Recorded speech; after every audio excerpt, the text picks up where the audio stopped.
नमस्कार, मेरा नाम डॉक्टर जसकीरत देविंदर सिंह है और मैं एज कंसल्टेंट पल्मोनोलॉजिस्ट उजाला सिग्निस जेके मेडिसिटी में काम कर रहा हूं।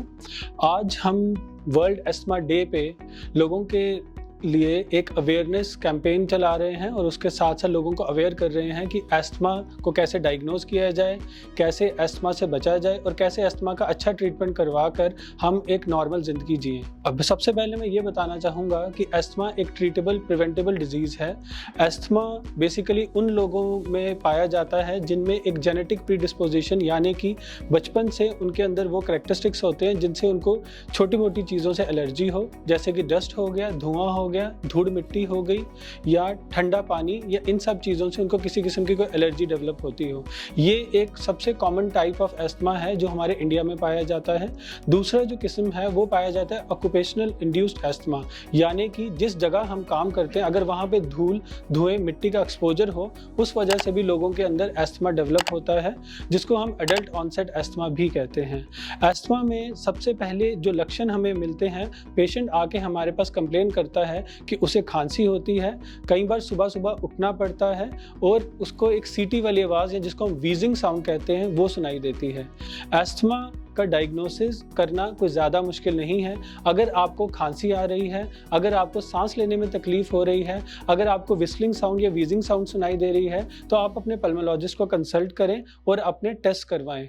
एस्थमा का टेस्ट करवाने से लोग इसलिए बचते हैं क्योंकि एस्थमा को लेकर लोगों के अंदर बहुत सारी गलतफहमियां हैं। सबसे पहली और सबसे बड़ी गलतफहमी ये है कि एस्थमा एक ऐसा डिजीज़ है जिसको हम ठीक नहीं कर सकते, जो कि एक बिल्कुल गलत बात है। एस्थमा को हम बिल्कुल एस्थमा के पेशेंट को हम बिल्कुल ठीक कर सकते हैं और वो एक नॉर्मल ज़िंदगी जी सकता है। हमारे पास बड़ी सारी ऐसी एग्जांपल्स हैं जो बहुत बड़े बड़े सेलिब्रिटीज़ हैं जिन्होंने एस्थमा को हराया और एक नॉर्मल ज़िंदगी जी रहे हैं। प्रियंका चोपड़ा है, famous football star David become है जिनको एस्थमा है, लेकिन उसके साथ साथ वो अपने कैरियर में प्रोग्रेस कर रहे हैं। अब बात करते हैं एस्थमा के रिलेटेड मिथ्स की।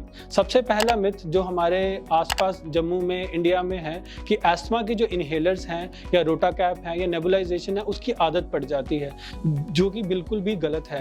एस्थमा के जो इनहेलर हैं या जो भी नेबुलाइजेशन है या जो रोटा कैप्स हम देते हैं वो पेशेंट की कंडीशन के मुताबिक होता है। अगर पेशेंट का इंप्रूवमेंट होता चला जाता है तो डॉक्टर आपके इनहेलर्स आहिस्ता आहिस्ता कर बंद कर देगा।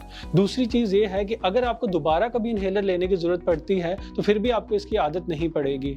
मैं आप सब लोगों को आज यही कहना चाहूँगा वर्ल्ड एस्थमा डे पे कि एस्थमा से डरने की ज़रूरत नहीं है, बल्कि हम एस्थमा को मिलकर हरा सकते हैं। लेकिन अगर आप अपना प्रॉपर डायग्नोसिस करवाएं, डॉक्टर की सलाह लें और प्रिवेंशन पे ध्यान दें। प्रिवेंशन में सबसे पहला ये है कि जिन जिन चीज़ों से आपका एस्थमा ट्रिगर होता है, जैसे कि मोस्ट कॉमन जो चीज़ें हैं जैसे धुआं है, धूड़ है, मिट्टी है, सडन वेदर चेंज है, ठंड में खासकर लोगों को ज़्यादा प्रॉब्लम होती है, तो डायरेक्ट एक्सपोजर ठंड का, धुएं का, धूड़ मिट्टी का, उससे अपने आप को बचाएं।